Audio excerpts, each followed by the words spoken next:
Baik, Assalamualaikum warahmatullahi wabarakatuh. Sini saya akan menjelaskan mengenai manajemen cash dan surat berharga. Tapi disclaimer bahwasanya apa yang saya sampaikan ini tidak sepenuhnya melalui pembenaran yang baik. Tapi saya menjelaskan ini mengenai pemahaman saya berdasarkan apa yang sudah saya pelajari, apa yang saya pahami, dan bagaimana dosen mendidik saya sehingga saya bisa menjelaskannya. Tapi belum tentu apa yang saya jelaskan ini adalah pemahaman yang memang terbukti kebenarannya.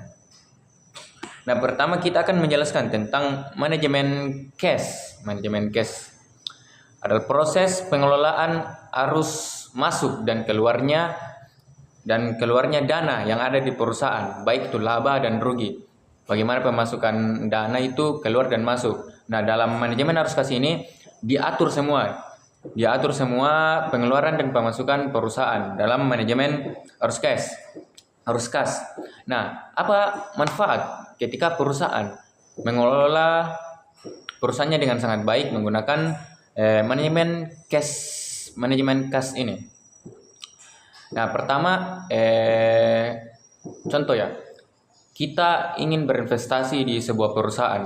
Nah, perusahaan ini adalah salah satu perusahaan besar yang IPO.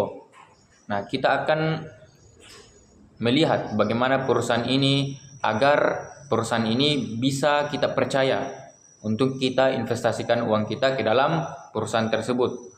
Nah, arus kas akan kita lihat bagaimana return of asset yang ada di dalam, bagaimana laba dan ruginya, bagaimana pengelolaan dana, dan siapa yang mengolah dana tersebut di dalam manajemen arus kas yang ada di perusahaan itu.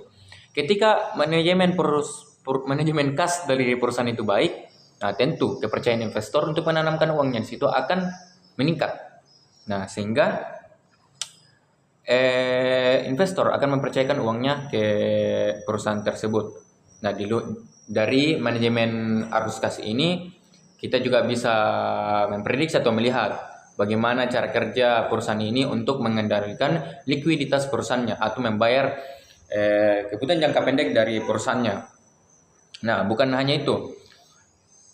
Dari manajemen arus kas ini, perusahaan dapat memilah dan mengelola berapa budgeting, berapa dana yang memang harus dikeluarkan untuk operasional, berapa dana yang harus mereka keluarkan untuk para karyawan, dan berapa dana yang harus mereka berikan kepada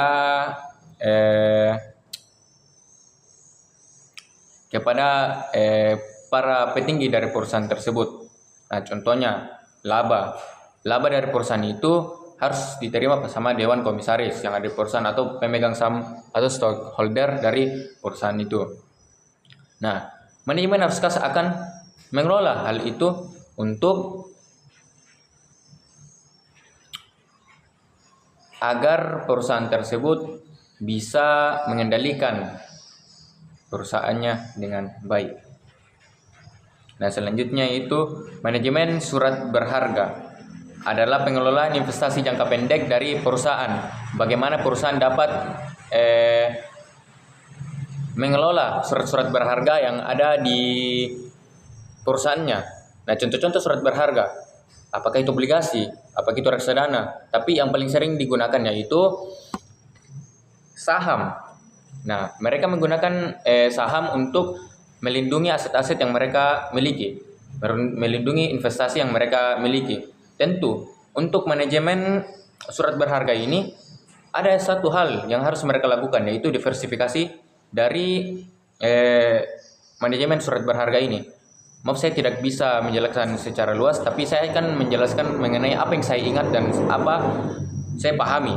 Nah, untuk manajemen surat berharga ini, perusahaan harus mengelola setiap profit yang dia dapatkan dari suatu saham, dari dana yang mereka kelola, dan mereka diversifikasikannya dalam suatu perusahaan lain, di sektor lain.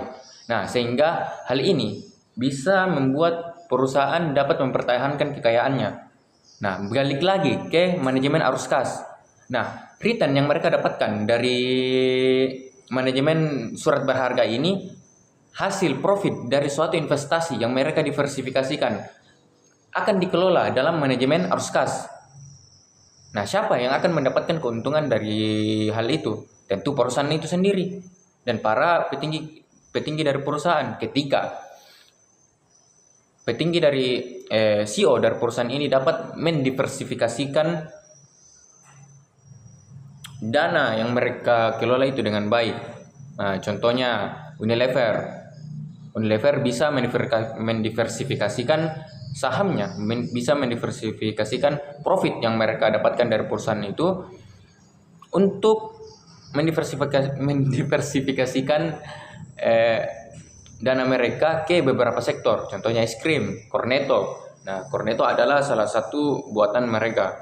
Nah, yang kedua yaitu bisa saya di sektor kebutuhan pangan. Ya, dan lain-lainnya. Mayora dengan banyak sektor-sektor lain yang mereka gunakan, tapi mereka memang hanya berfokus sama yang namanya F&B atau berfokus sama food, makanan dan cemilan. Nah, mereka bisa mendiversifikasikan produknya mulai dari le mineral, bembeng dan lain-lainnya. Nah, dari hal itu perusahaan bisa mempertahankan kekayaan, perusahaan bisa mempertahankan profit, dan perusahaan yang mereka kelola itu sangat baik. Sehingga ketika perusahaan itu menjadi IPO, para investor akan mempercayakan uangnya ke dalam perusahaan tersebut.